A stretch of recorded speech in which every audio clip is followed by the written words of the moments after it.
A partir de agora, o Brasil inteiro interligado na notícia. Jornal.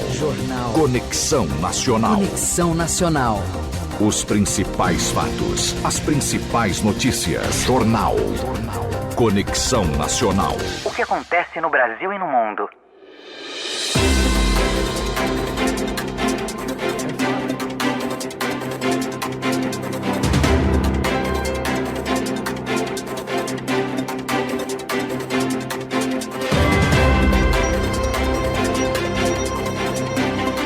E hoje é segunda-feira, 24 de outubro de 2022, com textos e coordenação de Lívia Almeida e Thalita Moura, com o texto, na verdade, é da antiga companheira Fátima Belesso. Vai para o ar a 16ª edição de Conexão Nacional na Rádio Capital. 17h33. A hora 5h33. O mundo se modifica de minuto a minuto. O rádio vai apresentar os fatos que alteram a vida e conduzem esta caminhada do homem. Esta é a Rádio Capital. Este é mais um capítulo vivo da história.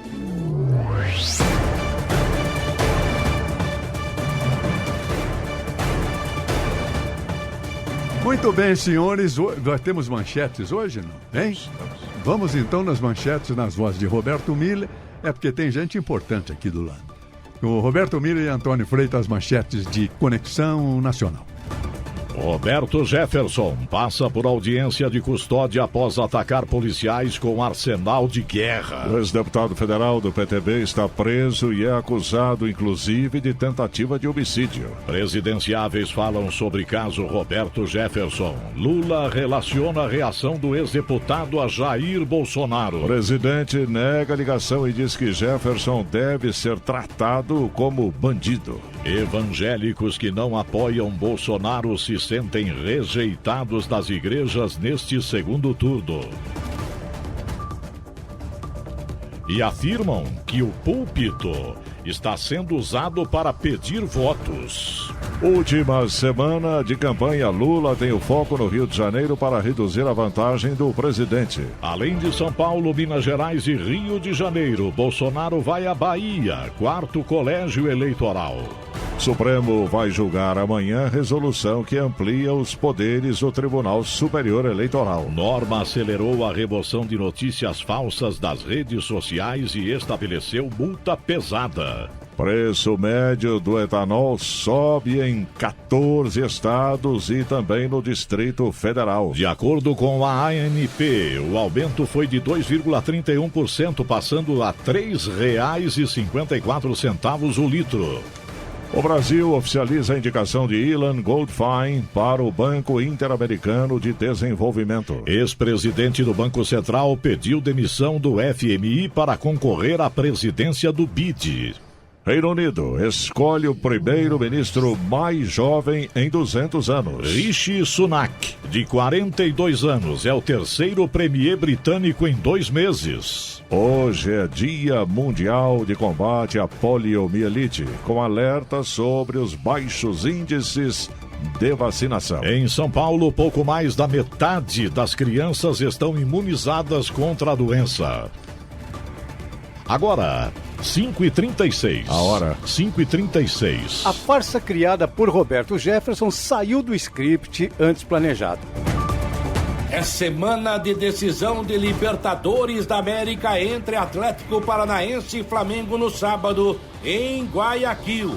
O Furacão vai levar mais de 280 pessoas da sua delegação.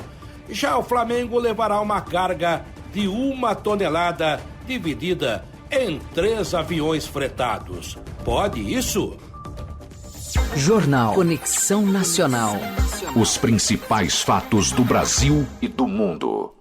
Denise Campos de Toledo. Só para registrar, hoje a abertura de semana muito pesada para o mercado financeiro, o dólar desde a abertura dos negócios muito pressionado, alta de 3%, Bolsa de Valores encerra os negócios em queda de 3,27% e tem muito da reação ao caso Jefferson de ontem. Isso trouxe mais insegurança para o mercado financeiro, tanto em relação a impactos sobre as campanhas eleitorais, como em relação ao que possa ocorrer pós o resultado do segundo turno. Denise, se o dólar está pressionado, imagine o meu vermelho no banco. Estou morto. Anchieta, filho. Você está positivo. Eu estou positivo, eu estou tranquilo. Tem um destaque para o segundo turno domingo, viu, José Val? A Prefeitura liberou passe livre no transporte municipal das 6 da manhã às 20 horas em caráter excepcional no segundo turno. Além disso, a Prefeitura vai colocar 2.000 ônibus a mais em circulação.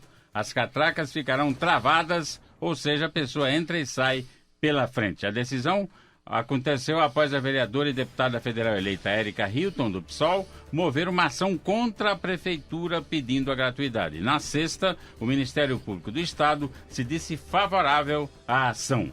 O Ministério alega que existem claros indícios de que a não concessão da gratuidade do transporte público no segundo turno tem potencial de alijar pessoas pobres do direito fundamental do voto. Portanto, passe livre das 6 às 8 da noite. Tá certo. Voltamos ao velho interior, que os coronéis lá levavam a turma de ônibus lá do fundão do sítio para votar na cidade.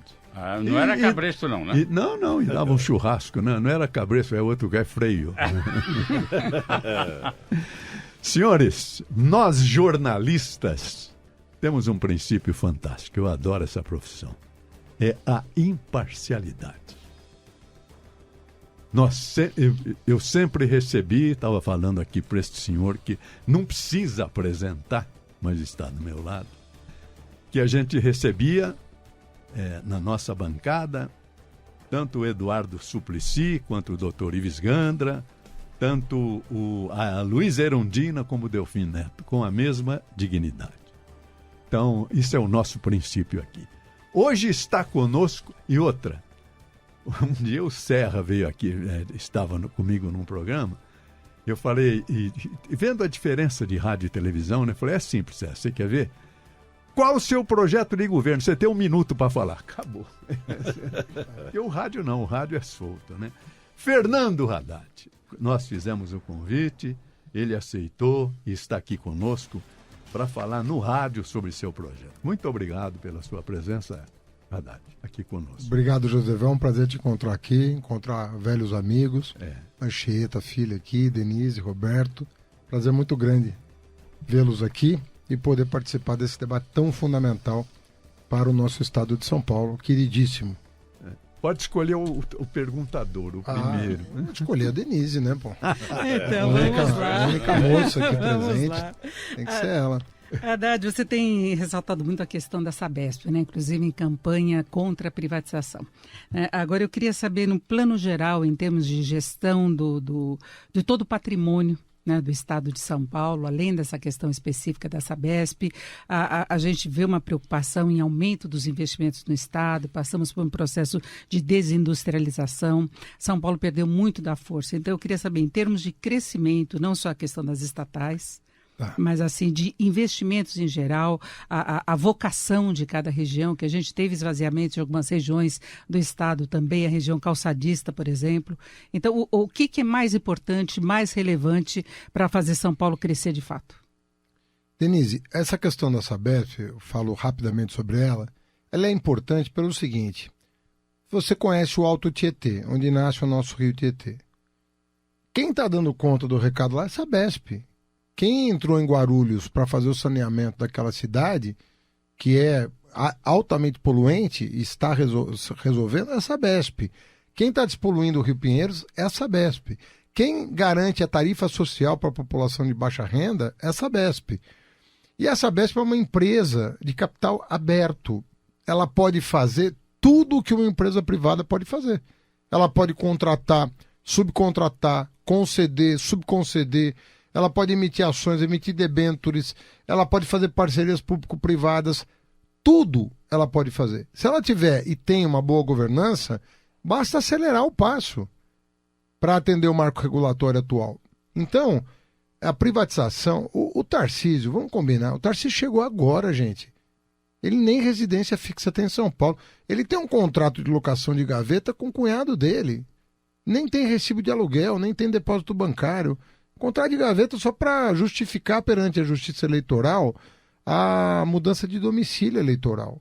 Está chegando agora, não conhece a Sabesp. Eu duvido que ele tenha se reunido uma vez com a diretoria da Sabesp. E quer vender?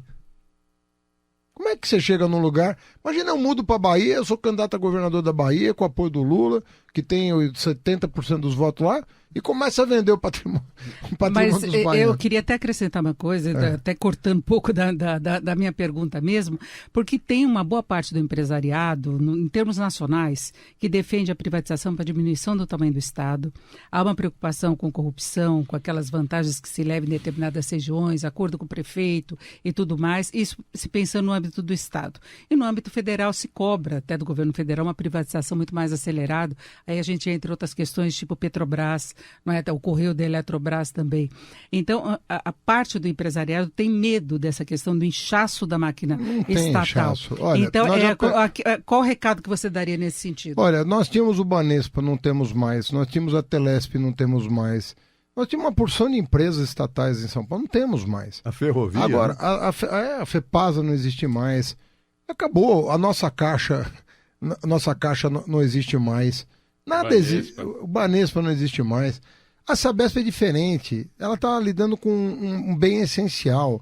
A França, a Inglaterra, a Alemanha privatizaram água, estão tudo reestatizando de novo. São países liberais. Então o empresariado tem que saber que é o seguinte, vamos olhar caso a caso. Você está falando com a pessoa que criou o ProUni, a maior parceria público-privada da história desse país.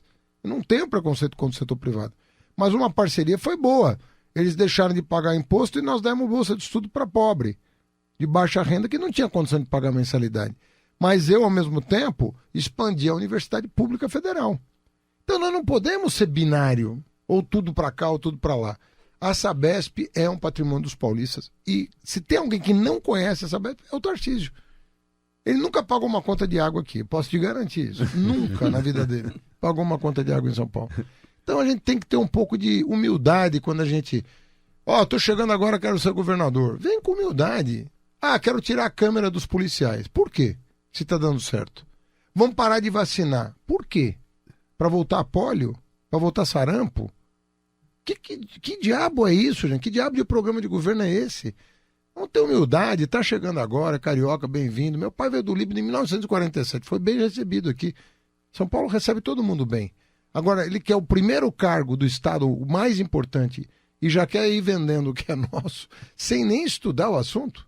As câmeras de policial é outro exemplo. Por que está fazendo isso? 8 anos para implementar o programa. Deu certo. 80% de redução da letalidade policial. Vamos tirar. Por quê? Pressão. Porque o chefe quer. Quem é o chefe? O Bolsonaro. Que nunca não botou um centavo em São Paulo. Nos 4 anos de governo, não botou um centavo aqui. Brigou com o Dória. E daqui que o Dória tem a ver com você, Anchieta, com o Joseval, comigo, com a Denise? O Dória é o governador. Mas quando você prejudica um Estado, você está prejudicando a população do Estado. Não tem nada a ver com o governador do Estado. As pessoas têm que saber diferenciar uma coisa da outra. Entendeu? Agora, em relação aos investimentos. Isso é bom. Ou São Paulo enfrenta o debate sobre a guerra fiscal, ou nós vamos sangrar até não ter mais emprego aqui. Porque São Paulo tema que não vai cobrar o imposto que quiser, quem quiser fica, quem quiser vai embora, que é isso que está acontecendo. Você falou de Franca, Jaú, Birigui, aquela região perdeu mais de 30% dos calçados que eram produzidos aqui. Acabou, está acabando a indústria calçadista da região, porque está todo mundo indo embora para pagar menos imposto. Então, ou São Paulo reage, ou e como seria essa reação? Reação é a seguinte, é uma coisa importante o que eu vou falar, porque é uma estratégia. Nós temos que peitar a briga com Minas, com Paraná, Mato Grosso do Sul, temos que peitar. Se eles ameaçarem baixar o tributo, nós temos que falar, olha, nós não vamos deixar. O Alckmin fez isso. No setor calçadista, ele baixou de 12% para 7% a alíquota de ICMS. que fez o Dória? Passou para 18. Olha que loucura. O Alckmin tinha passado para 7. Ele não voltou para 12, ele passou para 18.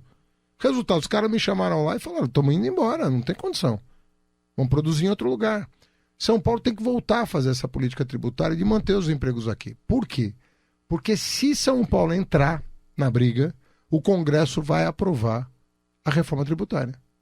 Enquanto os estados estiverem atraindo empregos às nossas custas, você tem 3 deputados federais que não são paulistas e 70 que são. O que você acha que vai acontecer? Essa é a questão. Se nós entrarmos e só depende da gente, a decisão é nossa, vamos entrar na briga, o que vai acontecer? Não vai dar para brincar mais, vamos aprovar a reforma tributária, que é o que tem acontecido, imposto de valor agregado. E eu digo, não se preocupem com isso, porque São Paulo tem a melhor infraestrutura e tem as melhores instituições de pesquisa do Brasil. O emprego vai ficar aqui, não tenha dúvida disso. Então, todo mundo vai ganhar com a reforma tributária. Haddad, você foi prefeito, conhece o assunto. O que choca, o que machuca a gente é o sem-teto na praça. Como governador, dá para ajudar a prefeitura para acabar com isso? Dá alguma chance para esse povo? Joseval, uma coisa assim que sempre me chamou a atenção em São Paulo é que o governo estadual não é um governador, não, são todos, viu? E não é só em São Paulo, não, é muito comum no Brasil. Ele passa despesa para o município sem pedir licença. Sem pedir licença. Vou citar alguns exemplos. Fecha um pronto-socorro de hospital regional e deixa o prefeito ter que manter uma UPA. Ele não ia construir a UPA, ele vai ser obrigado a construir porque o pronto-socorro está fechado. Para de contratar policial militar, o prefeito é obrigado a contratar a Guarda Civil, que nem tem o papel de policiamento. Não tem papel de polícia. Então os prefeitos, eles fazem, os governadores têm feito isso no Brasil inteiro. Não é diferente com a população em situação de rua. É uma atividade de assistência. Existe uma coisa que chama SUAS. Não tem o SUS, que é da saúde? Tem o SUAS, que é da assistência social. Um governador não pode fechar os olhos para o que está acontecendo, porque não é nem só na capital. Hoje é generalizado no estado de São Paulo, população em situação de rua. São Paulo está com mais de 40 mil pessoas na rua. É triste, e chocante. Agora, eu sentei com o cardeal Dom Odilo, falei, cardeal, você pode contar comigo, porque é o seguinte, eu vou sentar com o senhor em janeiro para a gente fazer um grande pacto estadual em proveito dessa população. Vamos começar com as famílias, com aqueles que têm criança em idade escolar, com os idosos, cadeirantes, pessoas com deficiência, e vamos começar a resolver a vida desse povo. Montanha de gente aí, em tudo que é praça que você vai. Você não vê uma autoridade, você não vê um assistente social batendo na porta da pessoa e falando, olha, deixa eu cadastrar você, deixa eu fazer... Não. Então, eu não gosto de governante que, sabe, empurra para os outros o problema. Eu acho que a gente, fazendo junto, faz mais rápido, faz melhor. E eu vou procurar... Na saúde eu vou fazer a mesma coisa, eu vou fazer consórcio com os municípios. Sabe, onde que nós vamos construir hospitais? Quem entra com o quê? Onde nós vamos construir UPA? Hospital dia? Quem entra com quanto? Vamos localizar junto onde vai ser a melhor localização para a região? Não vamos brigar, disputar. Quem vai dar o terreno? É fazer cooperação. Eu acho que vai melhorar muito a relação federativa com os prefeitos de São Paulo. Agora, Haddad, ainda em relação a essa questão de moradores de rua, passaria pelo assistencialismo, de você dar dinheiro, dar reforço. A gente tem a questão, por exemplo, do Auxílio Brasil sendo pago agora e teve antes o Bolsa Família. Agora, a gente sabe que esse aumento muito forte tem muito a ver com o desemprego, que é um outro processo. As pessoas nem sempre querem só ajuda financeira. Elas querem ter dignidade de emprego, de ter uma economia que gire. E como é que se pode lidar dessa forma, esse tipo de discussão com os prefeitos, com uma cidade como São Paulo? Não é? E tem a questão de construção de moradia popular também. Então, a gente pega vários programas simultaneamente, né? E tem a ver com o governo federal. Então, tem um projeto pensado em relação a isso? Tem. Eu tenho que ser sincero aqui com você, porque é o seguinte, nós estamos com uma eleição casada para governo estadual e para a presidência da República. Eu tenho basicamente um cenário que é o Lula ganhando e um cenário que é o Lula não ganhando. Como eu acho muito difícil o Lula eu ganhar e o Lula não, a possibilidade de eu ganhando ter o Lula na presidência é muito grande, é muito maior. Então eu estou trabalhando com o cenário do plano de governo dele, compatibilizado com o meu. Eu fiz um programa casado com o dele. Mas eu tenho um plano B? Tenho. Mas é um plano B que muito remotamente vai sair do papel. Por quê? Porque é muito difícil, se eu ganhar São Paulo, o Lula não ganhar a presidência. É quase impossível isso acontecer estatisticamente. Porque São Paulo raramente não, só uma vez deu a vitória pro Lula. Uma única vez, foi em 2002. Entendeu? Em que o Lula ganhou e o Genuíno não. Foi pro segundo turno e não ganhou. Foi a única vez que nós fomos pro segundo turno, em 11 eleições. A segunda está sendo agora. Então, nós fizemos um projeto bem casado. Eu trabalhei com a equipe dele o tempo todo para fazer um projeto bem casado. E isso vai ajudar, porque se a gente der as mãos, São Paulo pode ajudar muito. O São Paulo tem um efeito catalisador no país. O que você ia fazer em 4 anos, você faz em 2. Porque São Paulo puxa muito, entendeu? Tem força, tem tração. Essa que é a vantagem de organizar São Paulo e o Brasil. E a finalidade é essa mesmo, ter maior harmonia entre o federal e o estadual. Esse Bolsonaro deu muito errado, gente. A gente pensava que ia dar um negócio certo. Em 6 meses eles começaram a brigar. E a pandemia estragou tudo. E o Bolsonaro, sabe que se não fosse pela pandemia, ia ser por outra coisa. Porque ali a vaidade falou mais alto do que o interesse público. Essa que é a verdade.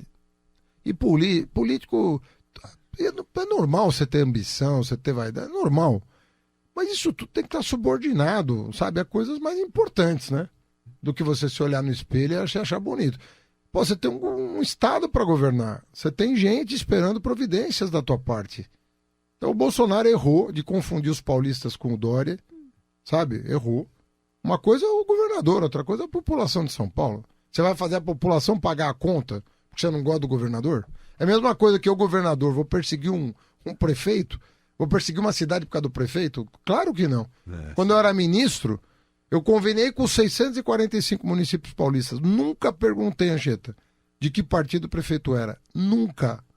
O cara sentou na minha frente, como eu posso te servir? O que eu posso te ajudar? Como é que você quer fazer? Eu tenho aqui uns planos. Te interessam os meus projetos? Quais são os seus? E vamos fazer. Conveniei com todos. Todos. Sem exceção. A propósito, desculpe, Anchieta, pode. A gente sabe bem o quanto você se dedicou à educação. Praticamente foi mais da metade da sua vida dedicada à educação, não é verdade?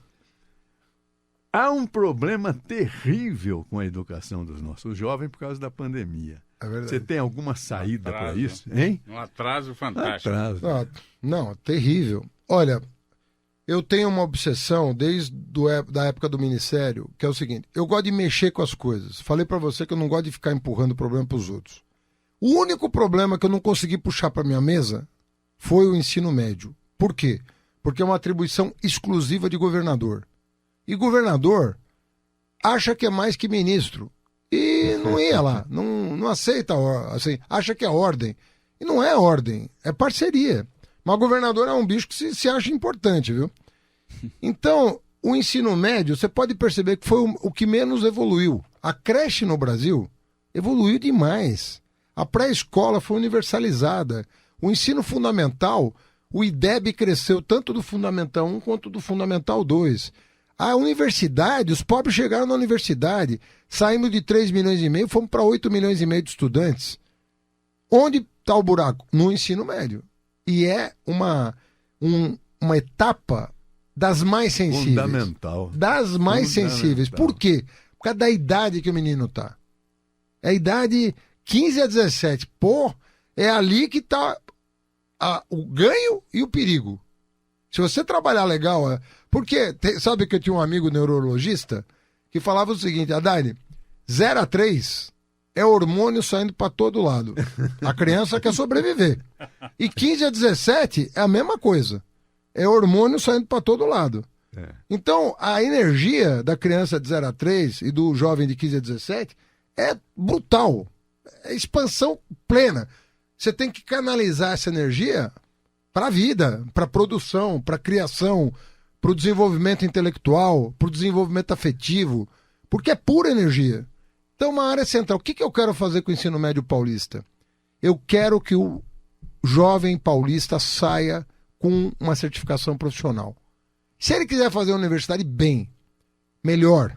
Se ele quiser concluir os estudos básicos com uma profissão, nós temos que garantir esse direito para ele.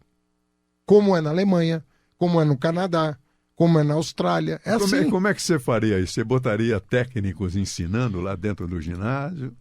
Eu faria o seguinte, eu criei uma coisa chamada Instituto Federal, que é o melhor ensino médio do Brasil. O melhor ensino médio do Brasil não é privado, é público. Público federal. Pode pegar qualquer indicador. Sim. É o nosso... Transformou Escola Técnica em Instituto Federal. Instituto Federal. A Anchieta lembra disso. Me entrevistou sobre isso. Eu estudei Escola Técnica que foi transformada em Instituto Federal. Instituto Federal. Está aí um depoimento, então, de quem viveu a experiência. Sim. Outra coisa, tem o Centro Paula Souza, FATEX e ETEX. Terceira coisa, tem o Sistema S, SESI, SENAI, SENAC. Eu quero juntar essas... Aí é formação de técnico. Eu quero juntar essas instituições, Centro Paula Souza, Instituto Federal e Sistema S, sentar na mesa e fazer um plano de 10 anos, para que ao final de 10 anos a gente faça a transição completa desse ensino médio que não dialoga com a juventude para um ensino médio que 100% da juventude vai reconhecer como algo útil para ela, como uma coisa importante para a sua formação cidadã e para a sua formação profissional. É isso que nós temos que fazer. Agora, Haddad, teve um problema de retrocesso muito grande durante a pandemia, não é? Tanto das crianças, os índices de alfabetização, de conhecimento de matemática pioraram demais. Demais. Né? Um atraso imenso. E teve muita evasão escolar daquelas adolescentes mesmo que não conseguiram acompanhar ou tiveram que trabalhar. Ou então não se sentem motivados porque estão atrasados. Então tem uma situação a ser corrigida antes de você partir para outras estratégias, né? Tem, e nós vamos ter que fazer o estrutural junto com o emergencial. Você não pode fazer só o emergencial e você não pode fazer só o estrutural diante de uma emergência. Então nós vamos ter que compatibilizar. Nós vamos trazer os meninos de volta para... Teve 30% de evasão, gente. Nossa. E tem escola que desapareceram 30% dos alunos. Não voltaram depois da pandemia. Nós vamos pagar a bolsa, nós vamos pagar aprendizagem, nós vamos pagar estágio, para essa moçada voltar para a escola e concluir seus estudos. Então já está no meu plano de governo que esses... Porque a maioria deixou ou por desinteresse ou por problemas econômicos. E nós temos que falar, olha, você vai voltar, nós vamos te pagar uma bolsa, te pagar um estágio, você vai ajudar atividades do próprio Estado.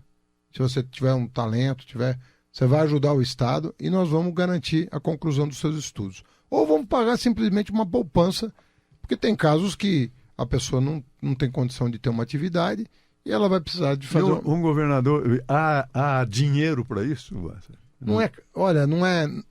Cara não fazer essas coisas. Tem coisa que é caro não fazer. Não fazer é caro. Usar o dinheiro do Sistema S? O Sistema S tem que ajudar. Ele tem que ajudar. E o Josué é um cara diferenciado. O atual presidente da Fiesp é um cara diferenciado. É o filho do ex-vice-presidente José Alencar. Sei.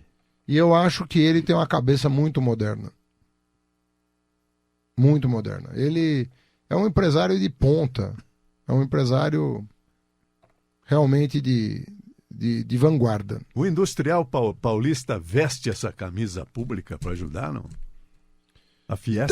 Não dá, eu não gosto de generalização, sabe, José Val? Ninguém presta, todo mundo presta. Não é assim que funciona. A gente tem que ir selecionando as pessoas e formar parcerias, né? Zelar pelas instituições, garantir alternância no poder. Eu acho que o SCAF ficou um tempão lá na Fiesp, agora entrou o Josué. Eu acho bom que tenha tido alternância. O Josué, eu acho que não tem uma ambição pessoal, sabe? De ser político, de ser candidato. Eu acho que ele quer fazer a diferença lá na Fiesp. E eu tive com ele 2 vezes, com o presidente Lula, inclusive, e ele me explicou o que ele está fazendo, e ele avançou muito já, nessa mesma direção. E falou, Haddad, se você for eleito governador, você vai poder contar comigo, porque eu estou aqui para ajudar o Estado de São Paulo. E ele conhece os meus planos para o ensino médio. Todo mundo concorda com isso, só falta peito para fazer, sabia? A briga é grande, né? Agora, vamos falar da questão política, né? A gente nota nas pesquisas de modo geral um índice de rejeição alto a você, né? Seja por que motivo for, mas isso é uma coisa que pesa na eleição. Né? Inclusive, a gente sabe que mesmo no âmbito federal também tem uma briga entre quem é menos rejeitado. Eu ou ele, quem que é menos rejeitado, a gente sabe disso nessa reta final. Você acha que dá para virar isso? Nós estamos aí há poucos dias, né? Domingo é o segundo turno, não é? E o que explicaria essa rejeição elevada? Você que foi prefeito de São Paulo, foi ministro da Educação. Olha, eu acho assim, primeiro que ela não é homogênea no estado. Ela é menor na capital onde que eu governei. Então, as pessoas me conhecem aqui. Eu tenho bairro que eu estou com... Os bairros periféricos de São Paulo, eu tenho 60%, 70% dos votos. Agora, né? Eu tive em Parelheiros 60% dos votos. Tive em Brasilândia 60% dos votos. Então, o pessoal conhece... Não é essa imagem que está na praça aí, né? Que imagem? Essa é a imagem que você perde em São Paulo, porque o PT não é votado em São Paulo. Isso eu já ouvi. Não, mas eu ganhei em São Paulo, como não é votado? Mas é no interior, né? Digo no estado. Não, mas eu estou falando da capital primeiro. Tá? Na capital, eu estou liderando com folga. Qual que é o nosso desafio? O interior. O interior não conhece um governo do PT e é levado, na minha opinião, na conversa com esses temores absurdos que os caras inventam. O PT governou a Bahia, não aconteceu nada de grave, só prosperou a Bahia, só prosperou o Piauí, só prosperou o Ceará. A melhor educação do Brasil é do Ceará. Quem foi governador durante 8 anos? O Camilo Santana, de onde ele é? Do PT. O PT governa a Bahia há 16 anos. O Wellington Dias foi 4 vezes eleito governador do estado do Piauí, 4 vezes seguida, fez o sucessor e se elegeu senador. A Fátima Bezerra, no Rio Grande do Norte, se reelegeu governadora, a única do país, mulher governadora. Então agora ficam buzinando na cabeça das pessoas. Cuidado com o PT vai não sei o quê, o PT vai fechar a igreja, o PT, pelo amor de Deus, gente. O país vai ficar comunista.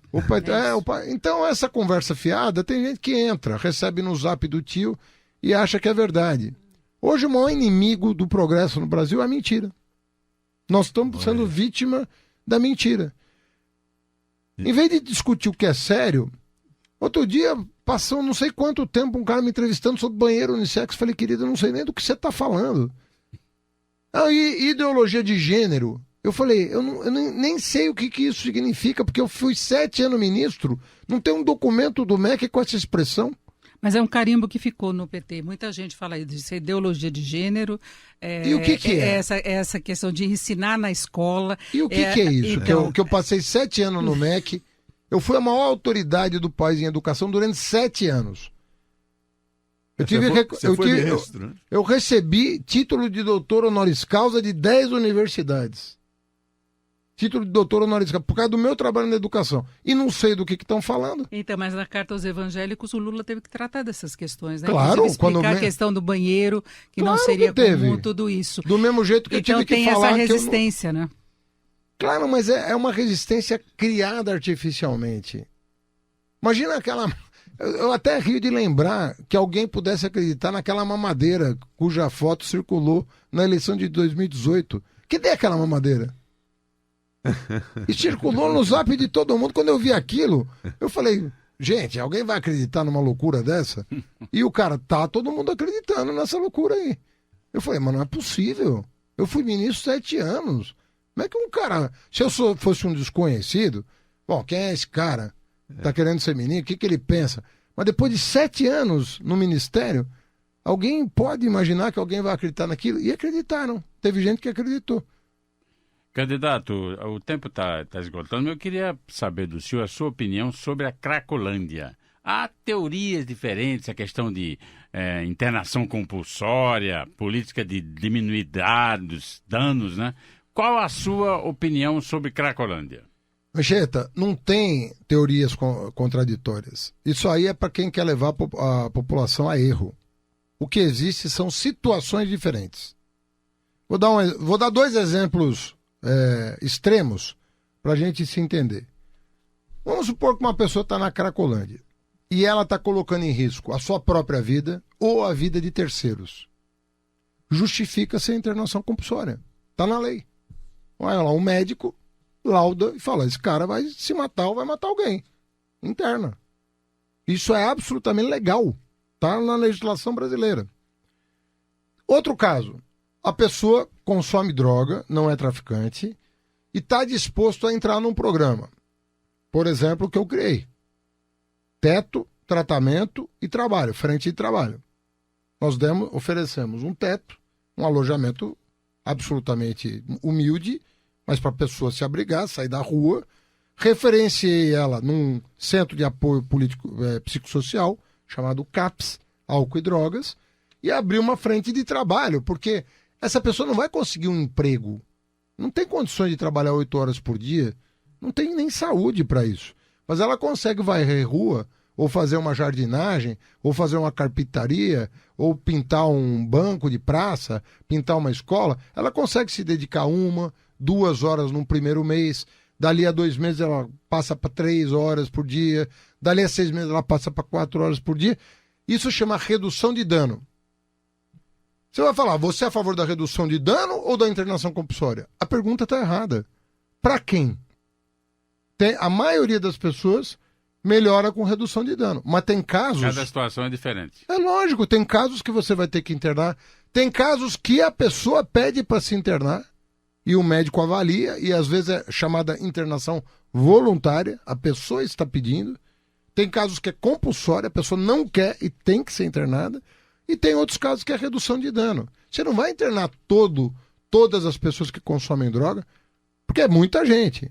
Então você vai fazer a política de redução de dano. E você tira a pessoa das drogas. Você tira. Eu reduzi em 2/3 o consumo de droga na Cracolândia com esse programa. Isso, dados que não são da prefeitura, dados de uma organização internacional que foi checar se o programa estava funcionando. Então, a pergunta está errada. O certo é o seguinte, você é a favor de um cardápio de soluções que atenda à especificidade do caso concreto, indivíduo por indivíduo? Sim, é isso que tem que fazer. Tem que ter um cardápio e escolher.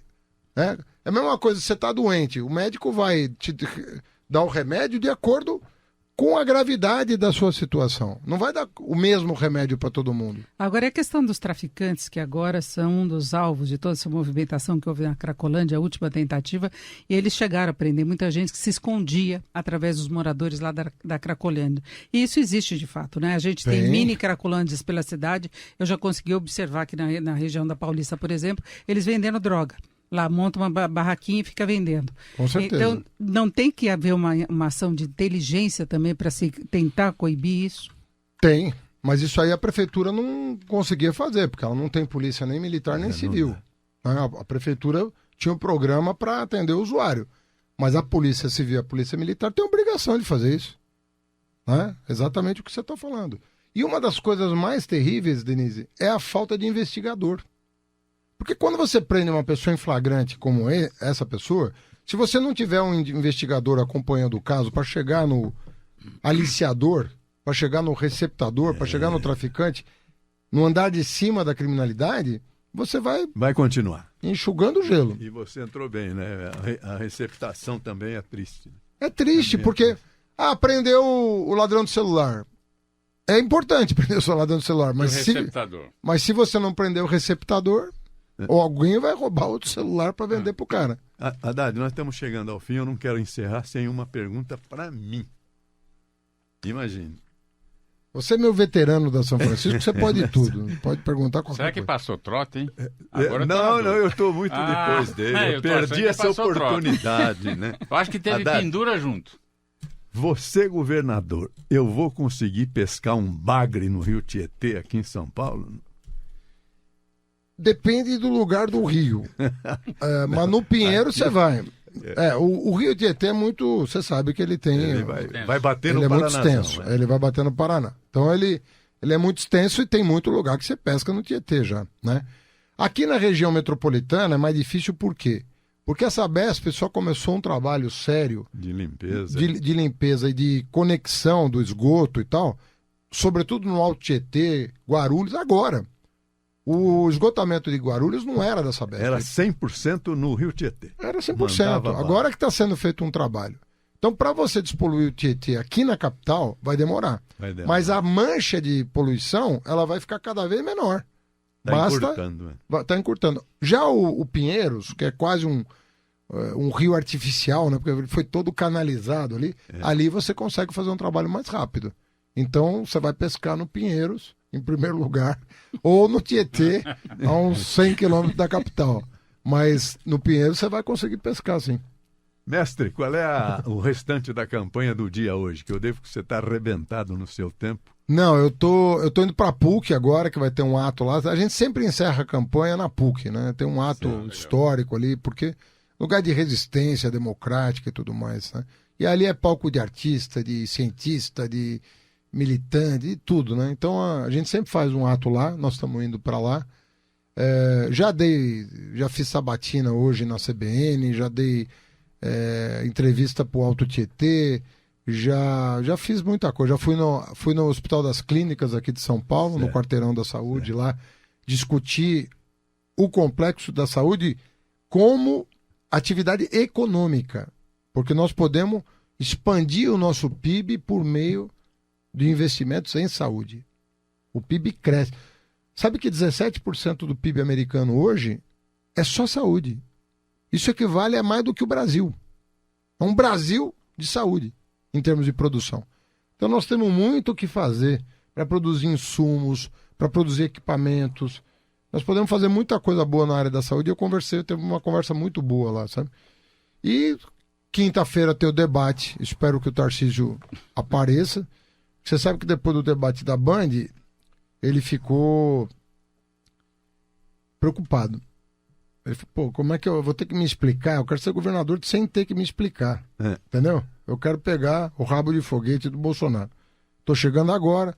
Sumiu de sabatina, sumiu de entrevista. Ele está convidado aqui, não temos resposta até hoje. Nem vai ter. Nem vai ter. Desculpa falar, porque ele não responde a ninguém. Tarcísio, Você manda carta, telefone, telegrama, não responde. Liga para ele. Ele não responde. Mas acho que da quinta-feira ele não escapa. Ele vai ter que responder alguma coisa pro povo paulista. Pô. O cara quer chegar aqui, ser governador e não dar satisfação. Não dá. Não dá, né? O político tem que estar lá. Haddad, muito obrigado pela sua presença. Satisfação muito grande encontrá-los aqui. Gostou da casa, não? O time aqui, não? Timaço, né? Você aqui é uma seleção brasileira. Você já conhecia. José Val, você sabe o apreço que eu tenho por você, por esse timaço aqui. Parabéns aqui para... Muito obrigado. Muito obrigado. Um abraço, felicidades na sua campanha. Jornal Conexão Nacional. 18h18. A hora, 6h18. Esta meia hora do Jornal Conexão Nacional é um oferecimento de Conduti, a número 1 em cabos para segurança eletrônica. Conduti, esse é o cabo que você precisa ter. Conduti, maior sinal, melhor imagem pra você. A confiança de uma empresa 100% nacional.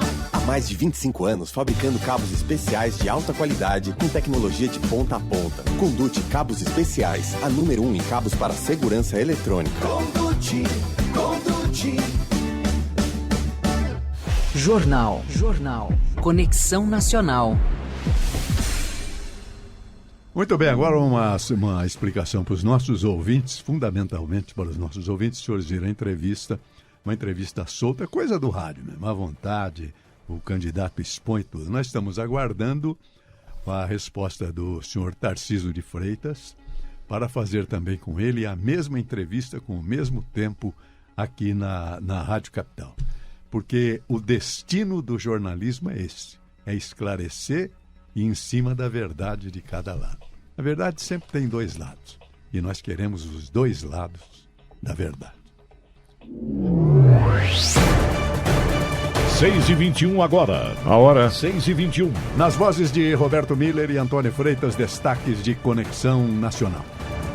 Roberto Jefferson passa por audiência de custódia após atacar policiais com arsenal de guerra. Ex-deputado federal do PTB está preso e é acusado inclusive de tentativa de homicídio. Presidenciáveis falam sobre o caso Roberto Jefferson. Lula relaciona a reação do ex-deputado a Jair Bolsonaro. O presidente nega a ligação e diz que Jefferson deve ser tratado como bandido. Evangélicos que não apoiam Bolsonaro se sentem rejeitados nas igrejas neste segundo turno. E afirmam que o púlpito está sendo usado para pedir votos. Última semana de campanha. Lula tem o foco no Rio de Janeiro para reduzir a vantagem do presidente. Além de São Paulo, Minas Gerais e Rio de Janeiro, Bolsonaro vai à Bahia, 4º colégio eleitoral. Supremo julgará amanhã resolução que amplia poderes do Tribunal Superior Eleitoral. Norma acelerou a remoção de notícias falsas das redes sociais e estabeleceu multa pesada. Preço médio do etanol sobe em 14 estados e no Distrito Federal. De acordo com a ANP, o aumento foi de 2,31%. Passando a R$ 3,54 o litro. O Brasil oficializa a indicação de Ilan Goldfein para o Banco Interamericano de Desenvolvimento. Ex-presidente do Banco Central pediu demissão do FMI para concorrer à presidência do BID. Reino Unido escolhe o primeiro-ministro mais jovem em 200 anos. Rishi Sunak, de 42 anos, é o terceiro premier britânico em 2 meses. Hoje é o Dia Mundial de Combate à Poliomielite, com alerta sobre os baixos índices de vacinação. Em São Paulo, pouco mais da metade das crianças estão imunizadas contra a doença. Mercanceiro, o dólar sobe 3%, a cotação de venda do comercial está em R$ 5,30. Bolsa de Valores de São Paulo, de 3,2%. 18 horas 24 minutos. A hora 18h24. Pesquisa do IPEC divulgada há pouco. Lula com 54% dos votos válidos contra 46% de Jair Bolsonaro. Jornal. Conexão Nacional. 18h27. A hora 18h27. Roberto Jefferson passa por audiência de custódia e poderá ser levado para Bangu 8. O ex-deputado federal foi preso na casa dele no interior do Rio por determinação do STF. Destaque de Anchieta Filho. Falar aí do novo primeiro-ministro da Grã-Bretanha, José Já Val. decidiram. O ex-ministro das Finanças, Rishi Sunak, será o novo primeiro-ministro do Reino Unido, após sua única adversária, Penny Mordaunt, anunciar que desistiu da disputa. Ele vai se tornar a terceira pessoa a assumir o cargo em menos de 2 meses e terá como principal tarefa a recuperação da estabilidade econômica e política do país. José Val, dono de uma fortuna pessoal superior à de membros da família real e descendente de indianos, Rishi Sunak, de 42 anos, o novo premier do Reino Unido, é o político mais novo a assumir a liderança do país, uma das maiores economias da Europa, em pelo menos 200 anos. Após conquistar o apoio da maioria dos membros do Partido Conservador, Sunak se torna, em breve, o 7º político a assumir o cargo em 25 anos, com a responsabilidade de acalmar a turbulência que em menos de 4 meses derrubou 2 dos seus antecessores. Para você ter uma ideia da fortuna dele, José Val, a fortuna dele, do político conservador, e da mulher dele, Ashata Murthy, a sua esposa, é filha de um bilionário indiano do ramo de tecnologia.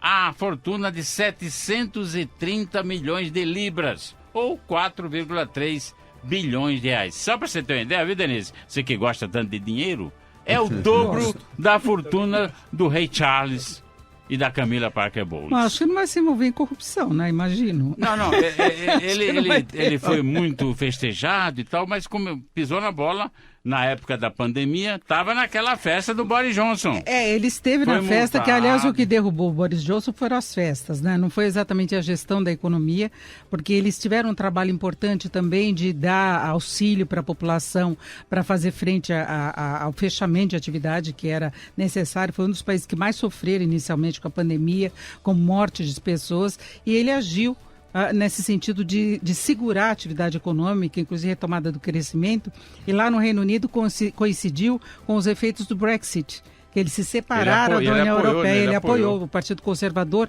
que acabou levando a essa separação, que parte da população hoje sente os efeitos disso até na inflação e gostaria de ver de novo se juntando aos países europeus, mas de qualquer modo tem uma expectativa favorável à gestão dele na economia. O problema é que ele participou dessas festas num momento em que a população não podia ter essa proximidade. Então a reação a ele foi positiva. Ele assumiu o erro, pagou a multa. Desculpa, pagou a multa e Boris Johnson desistiu porque sabia que para ele a situação era muito mais complicada, ele também queria concorrer para poder retornar. A Bolsa lá em Londres até fechou em alta. Problema mesmo hoje no mercado internacional em relação a essa questão de governo foi da China. A reeleição de Xi Jinping já estava prevista, não é? É o terceiro mandato dele.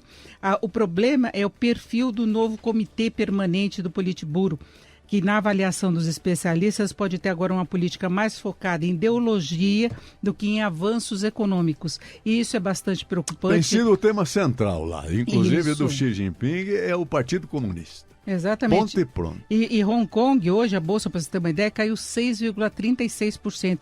Foi a maior queda desde a crise global de 2008. E a Bolsa de Xangai caiu 2%. Então, a preocupação do mercado de que o conservadorismo ideológico acabe atrapalhando o avanço econômico do país. E a China tem que trabalhar muito bem essa situação. Ela sofre os efeitos da pandemia. Então, tem toda uma situação em aberto a ser administrada com eficiência na economia, não é? Muito bem. Eu só ia pedir ao nosso querido Anche, que eu não entendi direito o nome da mulher, da esposa. Isso agora você me pegou, hein? Não, tá aí do... Agora você me pegou, hein? Akshata Murthy. Akshata Murthy. É isso, Freitas? Agora você me pegou, Josebão. Essa é novidade pra mim. Você chamou ela de chata, eu não entendi. Você está chamando a senhora de chata, mas... Soletra aí, Eugeta, soletra. A-K-S-H-A-T-A. Akshata Murthy. O K tá dando uma desviadinha, né, da palavra. Essas letrinhas são importantes. O Moraes Sarmento reclamava do João Saad o seguinte: seu João, falta um 0 no meu ordenado. Muito bem, vamos. Eu conheci a outra que falava, grande companheiro da Leva, tá sobrando olerite no meu mês. Vamos em frente, gente. Agora 18h32. 18h32. Esta meia hora do Jornal Conexão Nacional é um oferecimento de Conduti, a número 1 em cabos para segurança eletrônica. Conduti, esse é o cabo que você precisa ter. Conduti, maior sinal, melhor imagem pra você. A confiança de uma empresa 100% nacional. Há mais de 25 anos fabricando cabos especiais de alta qualidade com tecnologia de ponta a ponta. Conduti Cabos Especiais, a número 1 em cabos para segurança eletrônica. Conduti. Jornal. Conexão Nacional. 18h37. A hora. 18h37. Candidato Lula diz que comportamento de Roberto Jefferson não foi normal. E relacionou a reação do ex-deputado a Jair Bolsonaro. E que nunca viu uma aberração dessa. Petista afirmou que estamos vivendo um cenário de ódio que o seu adversário estabeleceu no Brasil. Disputamos tantas eleições, sabe? Há 50 anos que nós disputamos eleições nesse país. A gente nunca viu uma aberração dessa, uma ofensa dessa, uma cretinice dessa, que esse cidadão, que é o meu adversário, estabeleceu no país. Ou seja, ele conseguiu criar nesse país uma parcela da sociedade brasileira raivosa, com ódio, mentirosa, e que espalha fake news o dia inteiro sem se importar se o filho dele está ouvindo a mentira ou não. Ou seja, é desrespeito pela sociedade. Então eu acho que isso gera comportamento como esse do ex-deputado Roberto Jefferson e gera o comportamento de algumas pessoas que seguem o adversário nosso. Já o candidato Jair Bolsonaro afirmou que não tem qualquer ligação com Roberto Jefferson. E que o ex-deputado deve ter um tratamento de bandido. Então logo tomei conhecimento do fato em Levi Gasparian. Determinei que o Anderson Torres assumisse pessoalmente o deslinde do caso. Falei para ele de imediato que em atire policial o tratamento é de bandido. Aqueles que temam dizer que o Roberto Jefferson é meu aliado, lembre-se que em setembro agora ele entrou com uma notícia-crime contra a minha pessoa no Superior Tribunal Militar. Não existe qualquer ligação minha com o Roberto Jefferson. Nunca se cogitou ele trabalhar na minha campanha. Quem age dessa maneira está mentindo. Roberto Jefferson resistiu à prisão, atacou policiais com tiros de fuzil e granada. Viaturas foram atingidas e 2 agentes ficaram feridos. O ex-deputado também é acusado por tentativa de homicídio. Além de ser investigado por ataques às instituições, incitação ao crime e homofobia. Bom, sobre a matéria, companheiro Paulo Pontes.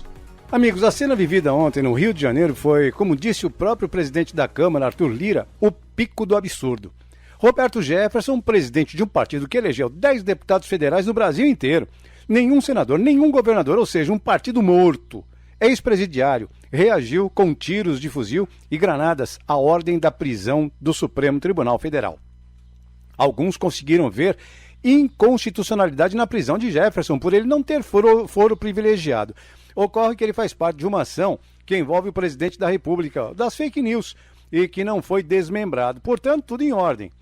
Ao longo do domingo, muitas informações e contra-informações foram surgindo. Mas a Polícia Federal descobriu que uma grande farsa foi montada.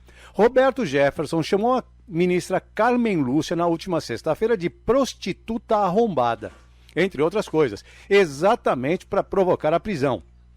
Com isso, ele se vitimizaria, jogaria a opinião pública contra o Supremo Tribunal Federal, que então seria tido como grande centro dos atos ditatoriais, e Bolsonaro, a quem ele é extremamente ligado, ganharia talvez mais alguns pontos. Na pior das hipóteses, se não rendesse votos, ao menos mudaria o foco dias antes do segundo turno. Mas os tiros não estavam no programa e o questionamento passou a ser: como um cara que está em prisão domiciliar pode ter uma arma em casa? Ou mais, como um cidadão qualquer pode ter um fuzil em casa? Ou mais, como um cidadão qualquer pode ter granadas em casa? Ou mais, como um cidadão pode atirar e jogar granadas contra policiais federais que cumprem uma ordem judicial? Bolsonaro, ao longo do dia, foi mudando a opção de bandido e criminoso. Acertou dessa vez. E Lula? Bem, o PT começou a deitar e rolar com a história. Se vai ganhar votos, eu não sei. O que eu sei é que a farsa saiu do script. Paulo Pontes para o Conexão Nacional. Anchieta Filho, onde é que a gente compra granada? Olha, isso aí o Exército está investigando, né? E é proibido, inclusive. E o cidadão está com cautelares, né? Medida, desrespeitou tudo e estava com fuzil, com granada em casa.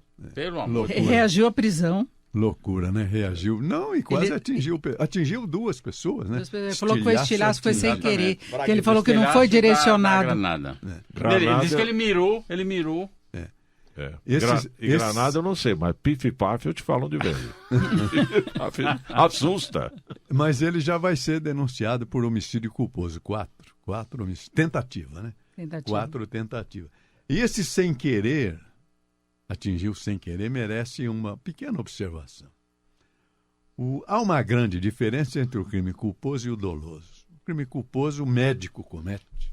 Vai operar, se ele não tiver essa especialidade, ele pratica um dos 3, ou imperícia, ou negligência, ou imprudência. Se ele não tem essa especialidade, ele comete o crime culposo por imperícia. Não tinha que se meter nisso, não é a profissão dele. E é uma pena pequena. Agora, tentativa de homicídio é júri, e a pena mínima é 6 anos. E lá não é só querer matar, é assumir o risco de produzir o evento morte. É o chamado dolo eventual. Diz que ele atirou 16 vezes com o fuzil que ele tinha. Assumiu na viatura. Assumiu e jogou granada e atingiu pessoas. Na viatura. E reconhece que mirou. Eu coloquei pertinho, mas ele reconhece que mirou, ou seja, colocou em risco os policiais. Agora, é uma vergonha para o Brasil, para a sociedade, para a civilização brasileira, né? Um homem que é líder de um partido. Presidente do partido. Presidente de um partido, que no passado chegou a ser um grande deputado. E usa o fundo eleitoral ainda, não vamos esquecer isso, né? Na Tem cadeia. acesso ao fundo eleitoral. Fundo eleitoral para ficar preso. Ele que indicou o Padre Kelmo, né? Que o substituiu, era vice dele. O Padre Kelmo que foi lá tomar o fuzil dele. Exatamente. E entregou para a Polícia Federal. Bom, não é aceitável isso, de forma nenhuma. Eu acho que agora acionou o poder público, acionou a justiça, acionou a polícia. Vamos ver aonde chega isso. Tem que chegar fundo. E começou antes, né, José Val, com aquela fala dele agredindo Carmen Lúcia, que é ministra do Supremo. A linguagem, o linguajar dele. Rombada, vagabundo. Exato, prostituta. Prostituta arrombada, uma coisa. Contra Carmen Lúcia, ministra do Supremo. Nós vamos chegar, né, Denise? É a perda do limite das pessoas. Isso daí não é liberdade de expressão. Não é mesmo. Não é. Outra coisa... Essa é a justificativa de liberdade de expressão, é a liberdade de agressão, de você desrespeitar as pessoas, de você não ter limite ético. E eu acho que é questão de educação. Verdade. Né? De pudor. Verdade. E a liberdade de expressão sempre tem um limite, que não acham que tem, porque está na Constituição, artigo 220, mas tem. O limite é a lei. Porque também o mesmo artigo 5º que garante a liberdade de expressão, lá embaixo, garante a defesa da intimidade e da honra das pessoas. Cidadão brasileiro não pode ser atacado na sua vida privada, na sua intimidade e na sua honra, senão comete o crime. Então, esse é o limite da liberdade de expressão. É a própria lei, que foi rompida. Quando você chamou a ministra de prostituta, você rompeu, porque você tem a dignidade dela. Você sabia que até a prostituta pode ser vítima de crime contra a honra? E pode. Porque não pode a honra objetiva, que é a calúnia ou a difamação, porque já tem a má fama, né, e já comete o crime. Mas aquele que é foro íntimo, né, que é chamado de injúria, isso é o foro íntimo da pessoa. Exemplo, você que é paraplégico, você chama ele de aleijado.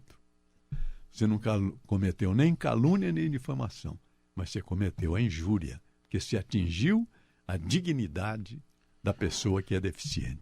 Não pode. É crime do mesmo jeito. Bom, vamos ver o que dá isso, né? Exatamente. Ele deve ir hoje para a prisão mesmo, tinha audiência, né?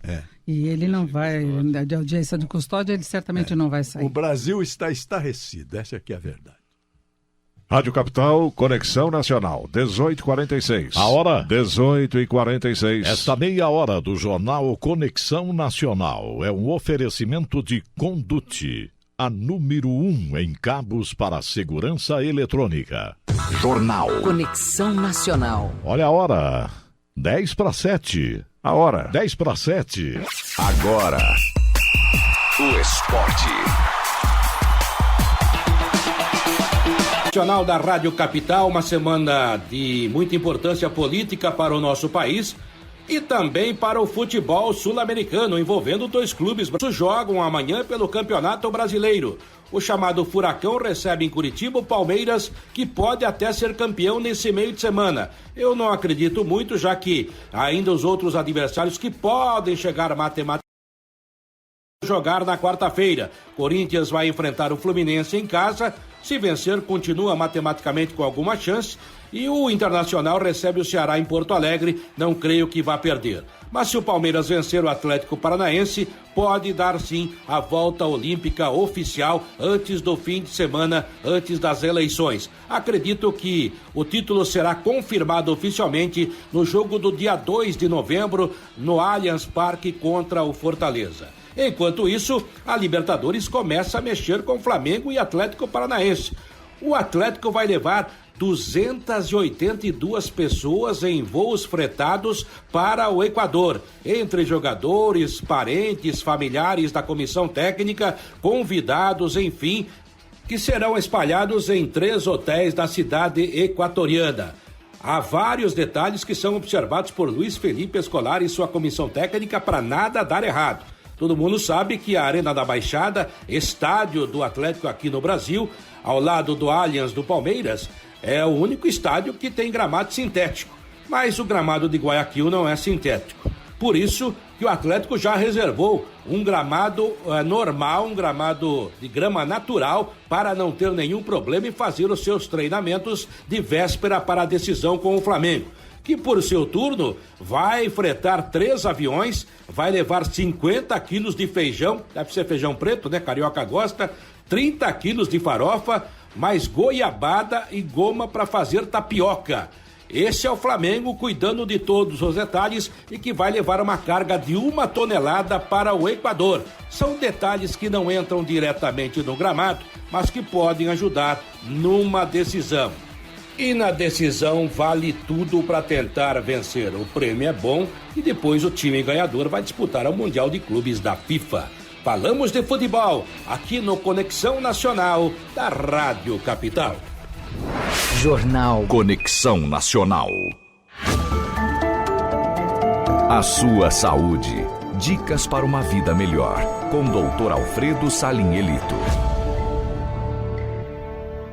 Meus amigos, um sintoma que também merece atenção é a tontura.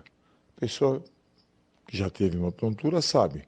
Uma sensação esquisita de como se as coisas girassem, ou como se fosse perder o equilíbrio, ou se fosse flutuar, cair.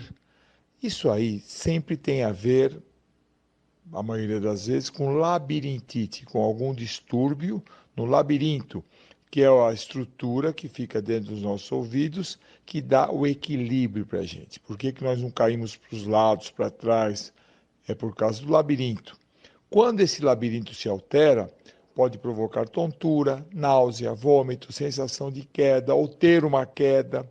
Mas quando isso ocorre pela primeira vez, sempre tem que se ter em mente que preciso ir ao médico, sim, preciso esclarecer o que está acontecendo. Por quê? Porque às vezes esse tipo de sintoma, a tontura, o desequilíbrio, pode ter relação com um problema circulatório, alguma arritmia cardíaca, alguma isquemia cerebral, uma falta de sangue no cérebro, alguma coisa que não seja uma coisa habitual. Existe a tal VPPB, que é a vertigem postural paroxística benigna, que é aquela história dos cristais no nosso labirinto. Isso é tratado com fisioterapia, isso é tratado com medicação. Mas quando isso ocorre pela primeira vez, isso precisa ser esclarecido. De repente, existe uma coisa, do ponto de vista cardiológico, arritmia cardíaca ou circulatório, que possa estar causando isso. Então, tontura é sinônimo de procure um médico para esclarecer o que está acontecendo. Anchieta, filho. José Val, repetindo os dados da pesquisa IPEC que foi divulgada hoje. Essa pesquisa aponta que o ex-presidente Lula tem 50% de intenção de votos no segundo turno e o presidente Jair Bolsonaro 43%. O novo levantamento foi feito entre sábado e hoje e os resultados se referem à intenção de voto no momento das entrevistas. Lembrando que votos válidos, Lula 54%, Bolsonaro 46%, Joseval Peixoto. Agora 4:07. A hora 4:07. Jingles incríveis. Apresentação Décio Clemente. Olha, eu vou relembrar aqui um dos jingles mais famosos de todos os tempos, criado há mais de 70 anos pelo genial Arquimedes Messina para a Varig, em cima de uma fábula popular. É aquele do pobre pescador que salvou uma tartaruga e ela, como prêmio, o levou para um reino encantado. O pobre pescador era o Urashimataro e o reino encantado era o Brasil. Mas depois de um tempo, o nosso japonesinho ficou com uma saudade muito grande do Japão. Estava triste, mas achou uma arca encantada. E o que tinha dentro? Tinha uma passagem da Varig para o Japão, é claro. Então, aumente o som do seu rádio e curta esse jingle genial. Vamos lá. Urashimataro, um pobre pescador, salvou uma tartaruga e ela, como prêmio, ao Brasil o levou. Pelo reino encantado, ele se apaixonou e por aqui ficou. Passaram muitos anos, de repente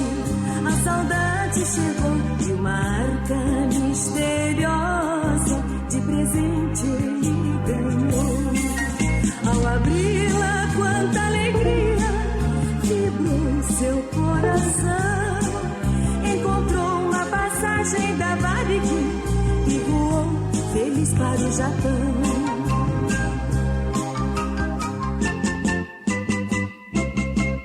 Que beleza, quem viveu na década de 50 e 60 provavelmente ainda se surpreende cantando pedacinhos desse ótimo jingle que servia para vender passagens para o Japão. Isso garantiu para a Varig uma frequência gratuita dentro das nossas cabeças por mais de 70 anos, coisas que só um craque como Arquimedes Messina, que foi o autor dessa pérola, pode explicar. Décio Clemente para a Rádio Capital. 18h58. A hora. 18h58. Esta meia hora do Jornal Conexão Nacional foi um oferecimento de Conduti, a número 1 em cabos para segurança eletrônica. Conduti, esse é o cabo que você precisa ter. Conduti, maior sinal, melhor imagem pra você. A confiança de uma empresa 100% nacional. Há mais de 25 anos fabricando cabos especiais de alta qualidade com tecnologia de ponta a ponta. Conduti Cabos Especiais, a número 1 em cabos para segurança eletrônica. Conduti. Jornal Conexão Nacional. Senhores, hoje ouvimos o candidato Fernando Haddad por 42 minutos. Esse mesmo tempo está destinado ao senhor Tarcísio de Freitas. Estamos apenas aguardando a confirmação da sua presença, evidente que até sexta-feira, porque nós queremos dar as duas partes. O rádio quer abrir seus microfones para que os dois se apresentem diante de seu público. Boa noite, São Paulo. Boa noite, Brasil.